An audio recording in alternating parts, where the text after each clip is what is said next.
All right, so we are back. Oh, okay. All right, we didn't have to fix anything. So we're back here on the GSMC football podcast for the final part of the show.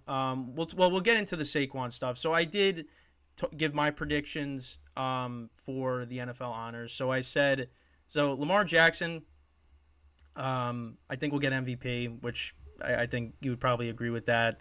Oh yeah. Offensive Player of the Year, Christian McCaffrey. Offensive rookie of the year. It's close, but I guess CJ Stroud. Yeah. Um, It sucks that Puka can't get yeah. it. I feel like in a lot of years he could have. He had a very deserving Mhm. season for it. But I mean, it's just the way the NFL is. You kind of Yeah. have to give it to the quarterback. And Stroud was great. So he does deserve it as well. Mhm. Just thinks that Puka Yeah. also deserves it, but he's not going to get it. Yeah. Because I did talk about how, like, even with the MVP, like, it's the quarterback usually gets it. I mean, this could have been the year that the quarterback doesn't get the MVP, but it Mm. still seems like that's going to happen. Okay. See, the toughest one for me, because I really haven't paid attention to a lot of the rookies on defense. Defensive rookie of the year. I don't know, like, if you have like a clear favorite for that. Um, I definitely lean fairly strongly in one direction. mhm. I think it should be Will Anderson Jr. Okay. I think that, when you look at the two of them, Jalen Carter was phenomenal to start the season. Hmm. He comes out the gates wrecking stuff. Yep. Everybody's like, how did we let this guy Yeah.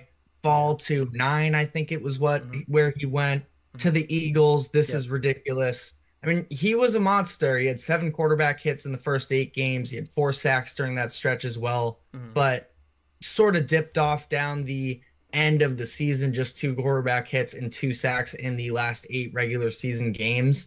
My and he's great, and I think that he's Yep. going to be a very good player for a long time. So I'm not trying to discredit him or anything, but I think that the key difference for me between these two guys is just the ability to stay on the field. Where even going back to Georgia, Jalen Carter wasn't really a 3 to 4 down guy. Like he was having to come off the field a lot. I don't think it, I mean, he's a monstrous human being, Yeah. obviously. So Right. hard to lug all that around with him, play in and play out. Hmm. But Will Anderson, he's just so much, he's at a position, obviously defensive end as opposed to interior lineman, where, you have a little bit more flexibility when you're on the inside based off of personnel groups that go out there. But I mean, I just thought Will Anderson's trajectory through the course of the regular season was just on the up and up. He was incredible to me. Um, Again, positional difference here, but he had more QB hurries, more quarterback knockdowns, more pressures, more sacks, more Hmm. tackles. And he was third in the NFL as a whole, not just with rookies, in pass rush win rate. So, two stud defenders here, but I would give the edge to Will Anderson Jr. here, even though I think Jalen Carter might end up winning it. Okay. Gotcha. Yeah, because also the other name I mentioned was Devin Witherspoon of the Seahawks as well. Yeah. I love Witherspoon too. Mhm. He's Yeah, because great. I brought up the pick six that he had against the Yeah. Giants on that Monday night, so that was fun to watch. Yeah, Him no, take that 100 he's yards. also incredibly fun to watch. Hmm. This was such a good cornerback draft as a Hmm. whole. Yeah. And it was really interesting the way, because like as a Patriots fan, I'm like, oh yeah, we got Christian Gonzalez. Yeah. He is the one. I can't believe we got him this late. Yeah, and he ends And up getting hurt. yeah, he ends up getting hurt. I still think he's going to be great as well, Yeah. but I mean, Did he ever really, come back? no, he didn't Oh, end so up coming. okay. I mean, it was a lost season too, but it's Yeah. what, Yeah. Deontay Yeah, Banks? Deontay Banks. Yeah. No, he's He turning had a into pretty good year yeah. too for Hmm. the Giants. So a lot of cornerback talent in this past draft as well. Yeah, definitely. And then so then there was coach of the year. I mean it's either I think it's going to come down to either D'Amico Ryans or Kevin Stefanski. I mean, you could definitely make a good argument for both sides. Um I mean, I guess I think I said D'Amico Ryans. But like what's Kevin Stefanski had to deal with this year? I mean, you lose Nick Chubb, five different starting Mm. quarterbacks. I mean, your offensive line, you dealt with some injuries there too. I mean, and they made the playoffs. I mean, that was unbelievable. And then you look at the Yeah. Texans. Nobody expected them to win the division and win a playoff game. I mean, they did that. They are way ahead of schedule. So it's going to be interesting. It's going to be one of those two, it seems. I think I said D'Amico Ryans. What are your thoughts on that? Like you said, both two very, deserving candidates here. And D'Amico Ryans is like the surprising team. I mean, the Rams I also thought were very surprising. And the fact that Shanahan wasn't, or sorry, McVay wasn't even a finalist, I feel like is slightly Yeah. criminal. Not that he should have won it, Hmm. but I feel like he deserved to at least Yeah, be because that's final. another team that people really didn't expect the Rams to, do anything with. How the rosters changed from the Super Bowl year. I mean, on defense they aren't as loaded. Stafford coming off of injury, Kupp coming off of injury, but the fact that they found guys like Puka Nakua and Kyron Williams to be a part of this team going forward. I mean, listen, and they got Sean McVay, who's a great head coach. I mean, the Rams are going to be a team that's going to be good next year. If they could, fix the defense and, maybe another weapon on offense as well, possibly, this team is going to give people problems next year. Yeah, a ton of youth that they were dealing with. And like you said, they're two experienced veterans, basically plus Aaron Donald, Right. but Yep. the two guys that were really there for their Super Bowl run a couple years ago, everyone else was pretty much gone. Yep. And, that was the gamble that they took when they went all in on that season. And it looked like, I mean, I think when they made all those moves, they were prepared that this could get pretty grim for us in the coming years. But I think it speaks to the coaching. Raheem Morris was their defensive coordinator last year. I think he's an excellent hire for the Falcons. The way that he was able to also elevate that defense with all the youth that they had. And again, I don't think that McVay, it's also just sort of how like coach of the year never works is really the best coach in the league every Yeah. year because there's a little bit of a voters fatigue there, I feel Yeah. like, with Hmm. a lot of these coaches because, Belichick could have won it for how many years Yeah. during his career. Right. And, you know, I think that, but for me, I would pick Stefanski for this. D'Amico Hmm. Ryan's also Yeah. another guy that Hmm. overachieving team, lots of incoming new centerpieces. But like you said, just with all the injuries to quarterback to stay afloat the way that they did, I think this was a big year for Stefanski Yeah. because I didn't love the fallout and everything that came with the way that they treated Baker Mayfield and No. sort of I think there were a lot of questions about Stefanski going into this year. And I thought that he did a really excellent job of, even when they had Watson, he wasn't great for them. And then he Yep. finally has a good game and he's out for the year. So, they went through a roller coaster this year and still ended up being a playoff team that I think a lot of people had too as dark horses. Hmm. Obviously, end up losing to D'Amico Ryans and the Texans. Joe Flacco sort of turned Yep. into 40-year-old Joe Flacco at the Yeah. end. Yep. But Yeah, we didn't see any January Joe in that playoff no, we game. did not. Well, at least like maybe like the first quarter of the game, first quarter and a Yeah. half, but that was really all we saw of Hmm. that. Okay, and then finally comeback player of the year. And it's going to be DeMar Hamlin, and I have no problem with that at all. I mean, I talked about it. Just again, we go back to that Monday night game, and it's something that we've never seen before. And again, credit to the Bills medical staff and the fact that he was able to recover. I mean, I remember just constantly like looking for updates and just Hmm. getting the positive news that he was being responsive and showing signs of improvement. That was unbelievable. And the fact that he was able to get back to this point, and again, didn't play a ton this year, but still, like the fact that he was able to get back on the football field is unbelievable. So it's well deserved that it's going to be him. So I want to get your thoughts on that. Yeah, I agree. I sometimes NFL fans make me so angry Yeah, because you just get upset about the stupidest things. yeah, They, a lot of people are in the camp that DeMar Hamlin doesn't deserve it because he didn't, yeah, play well enough when he was on the field. He was a special teamer. But we're talking about the comeback player of the year award here. this has never been some No. extremely prestigious award Yeah. before. And I think it just goes to show, I mean, you're a baseball guy too. Yeah. Literally this past year, we had Liam Hendricks win the Yep. Comeback Player of the Year award after Hmm. coming back from cancer. Yeah. And it was very much celebrated in the MLB Yeah. community. And He it's like the pitched polar opposite in the NFL. yeah. You know, because we want to give, and Joe Flacco himself, I forget what interview he was doing, credit to whoever it was, but Yeah. he was talking about what did I come back for Yeah. from old Yeah. and not being on a roster. Like Hmm. this guy literally had his heart stop beating Yeah. on the field. And I mean, it takes guts to come back the way that DeMar Hamlin did. Yeah. Was he the most impactful player in the league? No. Were there other good stories that, you know, if there wasn't this case of DeMar Hamlin, like sure, Flacco or Baker would have been some Yep. intriguing stories, but I mean, just celebrate life, literally, Yeah. because that's what it is with DeMar Yeah. Hamlin. And I feel like NFL fans just love to get worked up for the sake of getting worked up. I mean, it goes with a lot of things. I mean, what we just talked about for most of the show is the Chiefs. You know, it's just like everything. I mean, it's really with people in general. They're always just looking for things to complain about. But yeah, I mean, it just goes to show you with DeMar Hamlin how fragile like life is. I mean, it really just makes you reflect on that.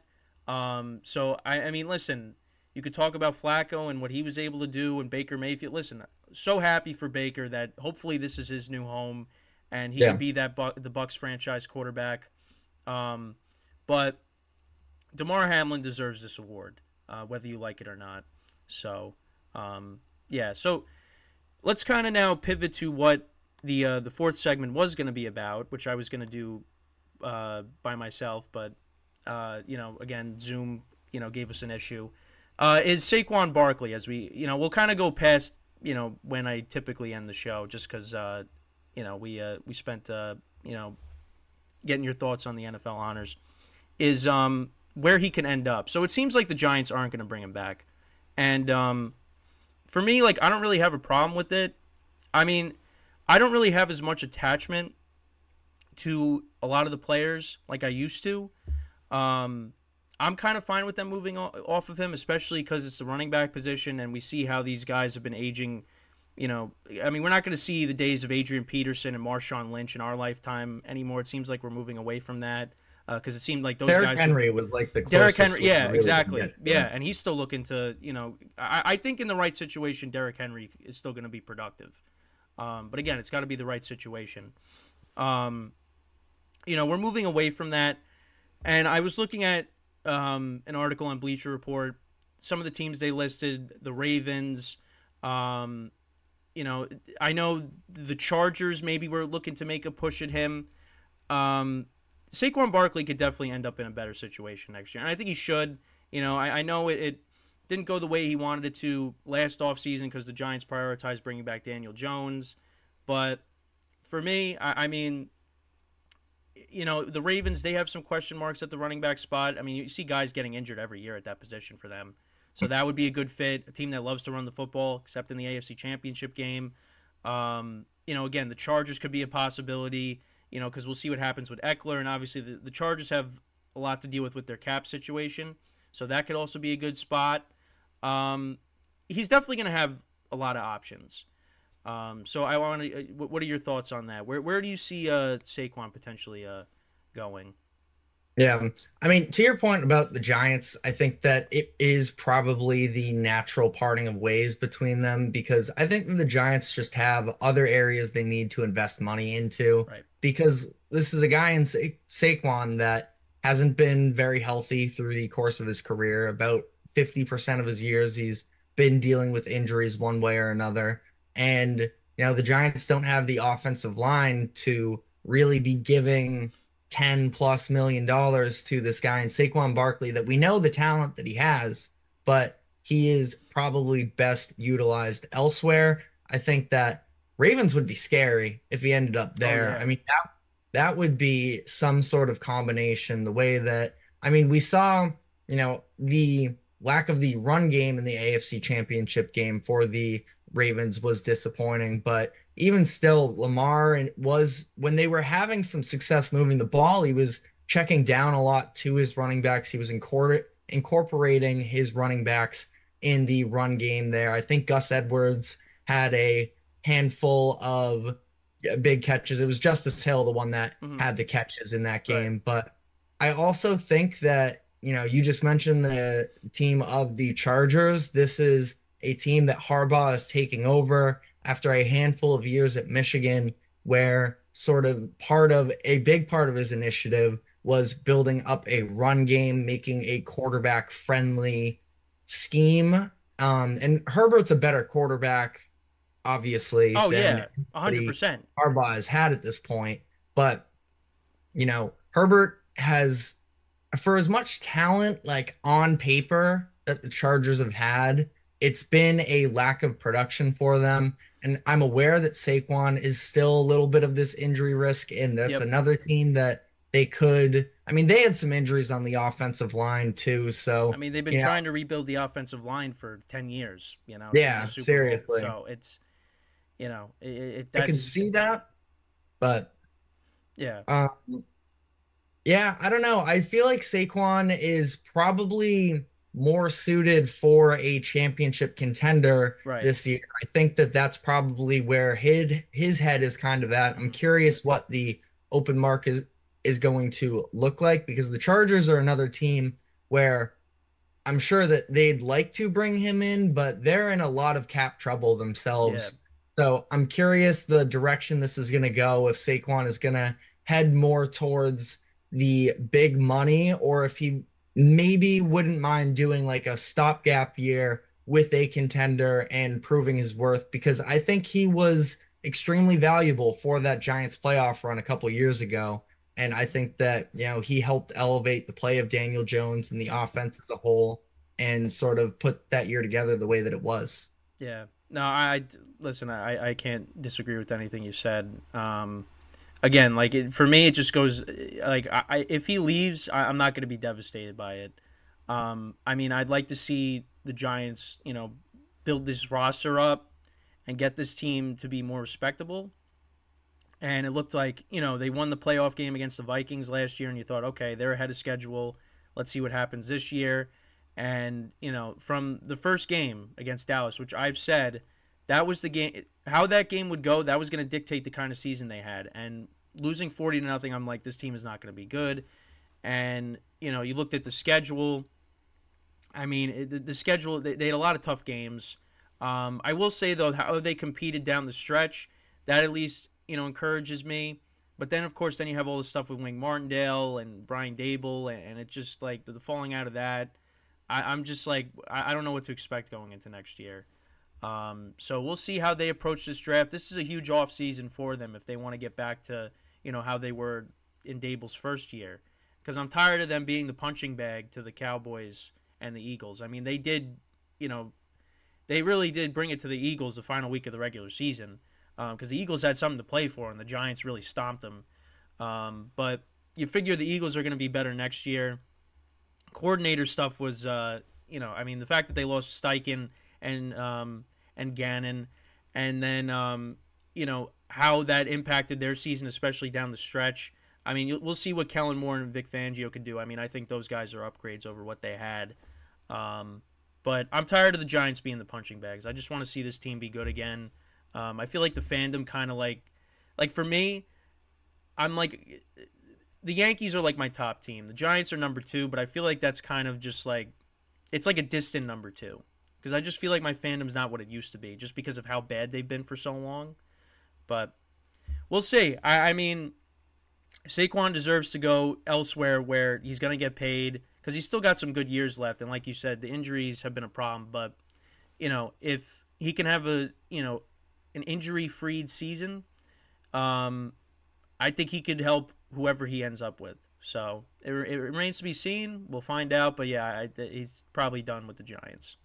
Yeah, I'm looking at some salary cap numbers right now, and a team that is in the top eight that has some room that could probably make an upgrade at the running back position and looking to contend more is the Buccaneers. So I feel like that could be a pretty interesting Yeah. fit, helping Baker, assuming that the Buccaneers want to stay in this contention mode, Yeah. maybe not full on Super Bowl contenders, but if you Again, win a could be another playoff playoff game, team. Yeah. yeah, you feel like you can maybe talk yourself into it and continue to build on that success. I feel like Saquon looked pretty cool in a Buccaneers Yeah. jersey, so Yeah. I mean, it would be a nice compliment to Rashad White, who had a good season too. Yeah, I don't see anything wrong with that, but we'll see. I mean, they gotta bring back Baker. Mike Evans, they're gonna try to bring him back too. Um, they have some of their longtime players, even on defense too, that were part of the Super Bowl team that are free agents. So yeah, I mean, we'll see. But TJ, I appreciate you coming on the show today. Again, nice to have somebody else, to be on the show with. It's not just me talking for an hour by myself. Um, Obviously, I'm just playing around with that. But yeah, no, it's nice to have you on. And yeah, talk to you soon. Because obviously, well, we have a production meeting after this, so I'll see you yeah, in that. yeah, definitely. It was fun doing this. Yeah. Sure, we'll be working some more together in the future. Oh yeah, definitely, 100%. I'll try to make an appearance on your show, hopefully. Yeah. So yeah, so that's all the time that we have for today. Thank you guys for watching. We'll be back again tomorrow, same time, 10:30 a.m. Eastern time. I'll preview the Super Bowl, give you my predictions for that, and yeah. So as always, I'm Kenneth Grunfelder signing off from the GSMC Football Podcast, brought to you by the GSMC Sports Network. Have a good day, and I'll see you guys next time. Take care.